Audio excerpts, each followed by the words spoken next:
Ja mislim, da smo z začetkom prvenstva dosti zadovoljni. Sicer se ne moramo znebiti občutka, da bi v Kopru si zaslužili več, kar je pomenilo 3 zmage na 3 tekmah in to je bilo res tisto perfektno, ampak bomo tudi to vzeli.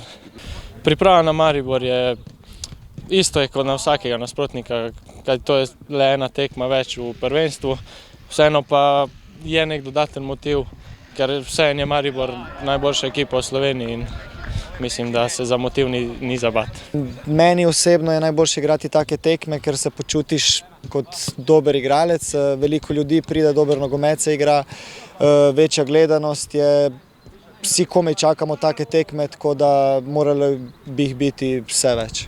Ja, proti Mariboru je vedno dobro igrati, atmosfera, vse je super, res čudovita tekma.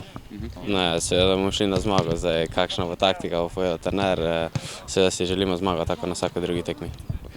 Pa dobro, sigurno da se radi o kvalitetnom protivniku koji trenutno pokazuje najbolji nogomet, najsolidniji, zreli, ekipa koja najviše golova zabija, ekipa koja najmanje golova prima i sigurno da iziskuje od nas sami, od cijele ekipe maksimalnu koncentraciju tokom 95 minuta i očekujem jedan težak meč u kojem poštujemo protivnika, ali u pripremi utakmice naglašavam da ipak ne treba nikakvog straha biti, nikakve tjeskobe, nego jednostavno ići na pobjedu kao što svakoj utakmici radi. Kako će ono biti, Bog zna. Jedno je plan na igru, drugo je utakmica i tijek utakmice kako će se odvijati, u kojem smjeru.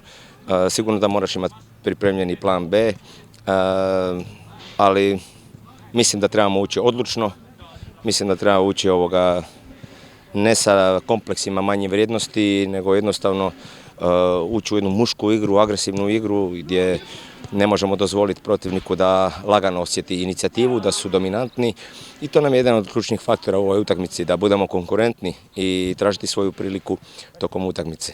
Pa ćemo se po situacijama utakmici i po rezultatu ponašati i odgovarati na pravi način. Sigurno da ta prilagodba na određene situacije daje nam mogućnost da budemo optimistični do kraja utakmice.